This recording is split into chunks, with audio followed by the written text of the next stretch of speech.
Hello, my sweet summer children. I'm back with the juice to get you through the long night. And the night is long. It's been a long night. Would you agree? We have been talking about my favorite book series, Memory, Sorrow, and Thorn, and how it compares to A Song of Ice and Fire. In case you missed the Lightbringer secret ingredient video, I will link that for you. But today, I want to talk about the prince who was promised, or that was promised, and how it might not mean exactly what we think it means. So we're told of the prince who was promised in this prophecy. And Rhaegar thought it was him. Then he thought it was his children. I think that it's Bran or the Night King. This one thinks it's Daenerys. And then that one thinks it's Jon or maybe Arya. 7 hells. But what if we're all wrong? I'm going to try to make this video short, concise, and to the point because we be having real attention issues sometimes and people got shit to do. I understand. But let's talk. This is a bit insane. So in Memory, Sorrow, and Thorn, there are brothers, Joshua and Elias. Elias becomes king when Joshua and Elias' father dies. Elias has a right-hand man whose name is Pirates. Pirates and Elias remind me a lot of Stannis and Melisandre, but I won't get too much into that in this video. But anyway, so Prince Joshua, King Elias's brother, ends up being imprisoned by Pirates. He's saved by Simon and Morghanes and all of that, but there were plans for Prince Joshua to be given over to men in black robes whose skin is white. The White Foxes. They're a lot like the White Walkers. But anyway, they were giving Prince Joshua over for a sacrifice, for a sword, for power. Prince Joshua is the promised one. He's literally a prince that was promised. King Elias, or Pirates, has promised Prince Joshua for a sacrifice. So it was that really got my head spinning, like, wait a minute, maybe we have been looking at this prince that was promised thing all wrong. So I started to go back in A Song of Ice and Fire and look for legends and lore and clues that would support such a thought. And well, I didn't have to go very far. We are introduced to Craster. Craster the wildling bastard, sacrificing his sons to the White Walkers. I am a godly man! He gives the boys to the gods. Come the white cold, he does, and of late it comes more often. That's why he started giving sheep, even though he has a taste for mutton. Only now the sheep's gone too. Next it'll be the dogs, till she lowered her eyes and stroked her belly. What gods? Jon was remembering that he's seen no boys in Craster's keep, nor men either, save for Craster himself. The cold gods, she said, the ones in the night, the white shadows. So Craster is giving not only his sheep, but his sons. His sheep buy him time to have more sons. But it's the sons that the White Walkers truly want. What the hell are they gonna do with some sheep? But anyway, how is it that Craster knew that he could sacrifice his sons to the White Walkers and they would leave him alone and let him live his life? Did he just roll the dice and sit his first son outside in the snow? Did the White Walkers contact him? If they did contact him, do they speak the common tongue? Because I believe their speech is like high-pitched and it sounds like ice breaking. So I don't think Craster would be able to communicate with them. Could it just be an ancient practice that is forgotten now in Winterfell and the North? The common saying is that the North remembers. Well, what exactly does the North remember? Because it seems like they don't really remember anything. I did an entire video on most of the things they forgot, and let me tell you, they forgot a lot. So Jon finds out that Craster is giving his sons to the others, the cold gods, and he takes this information to Lord Commander Mormont, and listen to this exchange. At Winterfell, one of the serving women told us stories, Jon went on. She used to say that there were wildlings who would lay with the others to birth half-human children. Hearth tales. Does Craster seem less than human to you? In 100 ways. He gives his son to the wood. A long silence then. Yes, and yes, the raven muttered. strutting. Yes, yes, yes. All things considered, this quote is a bombshell. There are multiple things going on. First, John is talking about Old Nan. Old Nan is the serving woman at Winterfell that told him these stories. Old Nan is right about a lot of things. And I'm going to talk more about Old Nan in a separate video. Anyway, John is talking about Old Nan. But the Lord Commander, he just dismisses them as hearth tales. You know, everyone in Game of Thrones is always dismissing valid shit as hearth tales and grumpkins and snarks. Against grumpkins and snarks and all the other monsters your wetness warned you about. You're a smart boy. You don't believe that nonsense. But he says, indeed, that Craster is sacrificing his sons. And the Ravens confirm it. They say it as well. But the distinction is that Craster is giving his sons to the wood, the old gods, not the White Walkers, or are they the same thing? So here we go. This hearth tale by Old Nan seems to be very freaking important, because not only has John recalled this hearth tale, but in the very first chapter of the very first book, in the very first couple of sentences, we get the same hearth tale from Bran. He remembered the hearth tales Old Nan told them. The wildlings were cruel men, she said, slavers and slayers and thieves. They consorted with giants and ghouls, stole girl children in the dead of night, and drank blood from polished horns. And their women lay with the others during the long night to sire terrible half-human children. Okay, so this has to be important. This particular tale, it's important, and likely it's true. So let's see what Old Nan has right so far. Yes, wildlings can be cruel men. They can also be loving, you know what I mean? So she's exaggerating there a little bit. Yes, they consort with giants. Yes, they consort with ghouls. Yes, they steal girl children. Tormund's daughter was stolen. Ygritte accuses Jon of stealing her. Getting into that is another video entirely. Do the wildlings drink blood from polished horns? Very possibly. We see Benjen serve Bran up some blood concoction in season 6, plus the whole Jojen paste thing. I don't know. It's up for interpretation. I mean, it's totally believable. But what's up with the end of it? Which is what Jon relates to Craster. Wildling women lay with the others during the long night to sire terrible half-human children. I imagine that it would be pretty uncomfortable to knock boots with a White Walker. So is that what it even means? I mean, look, it could totally mean that, but the evidence points more towards the women giving their living children to the others, or the husbands taking the women's living children and giving them to the others so they can turn them into more White Walkers, like the half-human kind, like the example we got in the TV show. This doesn't occur in the books, but we do know that Craster's giving his living sons to the cold gods, the others. But Jon and Jeor relate that to the wood. Well, in A Dance with Dragons, Bran has a vision in the Weirwood, and he sees the old kings of winter sacrificing someone to the heart tree of Winterfell. But that's not the only time we hear of sacrifices being given over to the old gods, or to the White Walkers for that matter. There's the legend of the Night's King and the Night's Queen. The 13th Lord Commander of the Night's Watch gave his soul and his seed, allegedly.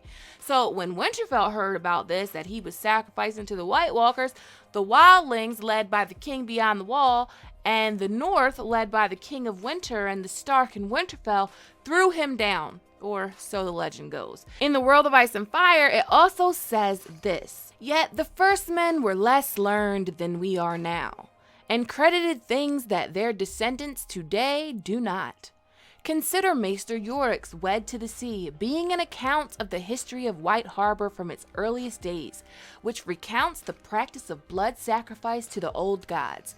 Such sacrifices persisted as recently as 5 centuries ago, according to the accounts from Maester Yorick's predecessors at White Harbor.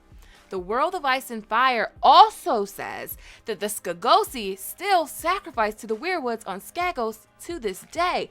The first men also used to hang bodies and entrails of traitors and criminals from the Weirwood. Most of the old ways are forgotten now.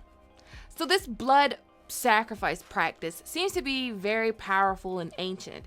But when you sacrifice to the weirwood, how is it receiving the sacrifice? The old gods? Who are the old gods exactly? Are they the White Walkers?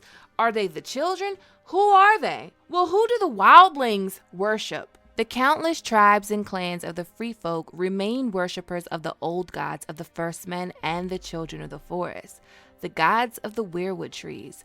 Some accounts say that they are those who worship different gods, dark gods beneath the ground in the Frostfangs, gods of snow and ice on the frozen shore, or crab gods at Sterald's Point, but such has never been reliably confirmed.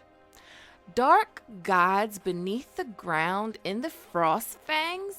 Now who do we know that was beneath the ground? Bloodraven. But not only Bloodraven, any children of the forest that still exist in secret tree towns under weirwoods, much like Bloodraven's cave where Bran was, or is. The enemy grows stronger, and should he win, the dawn will never come again. She wondered if it had been his face that she had seen staring out at her from the flames. No, surely not. His visage would be more frightening than that. Cold and black and too terrible for any man to gaze upon and live. The wooden man she had glimpsed, though, and the boy with the wolf's face, they were his servants, surely, his champions, as Stannis was hers. So Melisandre thinks that Bloodraven and Bran are champions of the Great Other, or the Night King. Melisandre is wrong on a lot, or she misinterprets wrong all the time. So maybe that doesn't mean anything. But what if it does? What if the cold gods under the ground are no different than the green seers of the children of the forest and the old gods? What if I told you that the White Walkers are to the Starks as the dragons are to the Targaryens? This prequel to the Game of Thrones is supposed to take place during the Long Nights. And the quote about the prequel was, "It's not the story that we think we know." So let me show you why everything we think could be wrong. It all starts with the Pact on the Isle of Faces. I've said before, the timeline is wrong. Not only do I think that the timeline is wrong, I think it's drastically wrong. And I need to do like another video on that. I'll link the one that I've already done, but I need to do another one. But what I will say is the children of the forest were in total control of the White Walkers. They made them, and they had complete control over the White Walkers when this pact was made. And the White Walkers were likely a part of the pack. The big clue that the White Walkers were a part of the pack is the wall itself. Shout out to Joe Magician. But yeah, so Joe made a good point in our last podcast that the White Walkers are the only race of people that deal in ice magic. So a wall made of ice, like basically sitting on top of a weirwood, was probably made by the White Walkers to separate their kingdom from the ones beneath it. The children didn't want the trees cut down. The first men wanted to live in peace. But what did the White Walkers want? What did they get out of the pact? What did they need? What is it that they can't do on their own? Well, they apparently cannot reproduce. So they would need sacrifices to sire half-human children, like what they do with Craster's sons. Like, this whole thing could just be like the war for Gilly's son, but I'm not going to get into that. So they need sacrifices, and those human sacrifices came from the north, likely House Stark. But how do you decide who to sacrifice? Did they demand princes? Maybe. Bastard princes? Second sons of Winterfell? Blood of the men they made this pact with? So of course, a man is going to hold his sons with his wife above a bastard. Bastard princes with Stark blood is what was promised. But let me tell you where shit went really wrong. One option is there were heir crises throughout the Stark's rule of Winterfell. The whole Bale the Bard story was a Stark daughter that had a bastard baby by a wildling and hid in the crypts the entire time. The son kills the father, and the son is killed by a Bolton, and there is no Stark in Winterfell to give said sacrifice. That's one way of looking at it, but there is another. And I believe this is probably the biggest blunder that could have ever been committed by House Stark. Chronicles found in the archives of the Night's Watch at the Night Fort before it was abandoned speak of the war for Sea Dragon Point, wherein the Starks brought down the Warg King and his inhuman allies, the Children of the Forest. When the Warg King's last redoubt fell, his sons were put to the sword along with his beast and greenseers, whilst his daughters were taken as prizes by their conquerors. Now, this may not seem like anything at first, but the Starks took the Warg King's daughters, and that's likely how they got the Greenseer Warg blood in their family. Doesn't say that these women were taken as wives. No, they were taken as prizes. They probably whelped 1,000 bastards of Stark blood, more bastards to sacrifice. But the thing they didn't account for was handing over a Greenseer on accident. They probably had no idea that they were giving a Stark bastard over to the White Walkers with Greenseer abilities. How would they know? Bran didn't even know himself that he was a Greenseer. Doing this, the little White Walker Greenseer can use the weirwood just like anyone else can, which means he could see the future and the time that would come that men would forget, because men forget. Also, let's think about this. Think about how pissed off this little Greenseer White Walker must be. Not only did his natural father kill his grandfather and his uncles, he raped his mother, and when she whelped him in Winterfell, he was given over to the cold and ice, thrown out like a piece of trash by his own father. He must be pissed. He must want vengeance. He can see through the weirwood. He can see the future. He can see everything. He knows men will forget. He knows the children will be forgotten. Everything that is supposed to be remembered, it will be forgotten. And that will indeed break the pact, and he's waiting for his vengeance. Which brings me to the weirwood at Winterfell. Bran sees some visions. One of these visions is very out of place. After that, the glimpses came faster and faster, till Bran was feeling lost and dizzy. He saw no more of his father, nor the girl who looked like Arya, but a woman heavy with child emerged naked and dripping from the black pool, knelt before the tree, and begged the old gods for a son who would avenge her. Okay, so a pregnant woman wants a son to avenge her. Could her son possibly be one of the princes that were promised to the White Walkers? A sacrifice. Maybe her son was the last sacrifice given over to the others. Maybe she's the Warg King's daughter. Maybe she's the daughter of the granddaughter of the Warg King. Is this why there must always be a Stark in Winterfell? Because this practice needs to go on, and if it doesn't, the pact is broken? Do they just say there always needs to be a Stark in Winterfell, but they don't even know what it means? What do you think? Let me know if you think this is possible, or whatever thoughts you have to put towards my thoughts on this in the comments.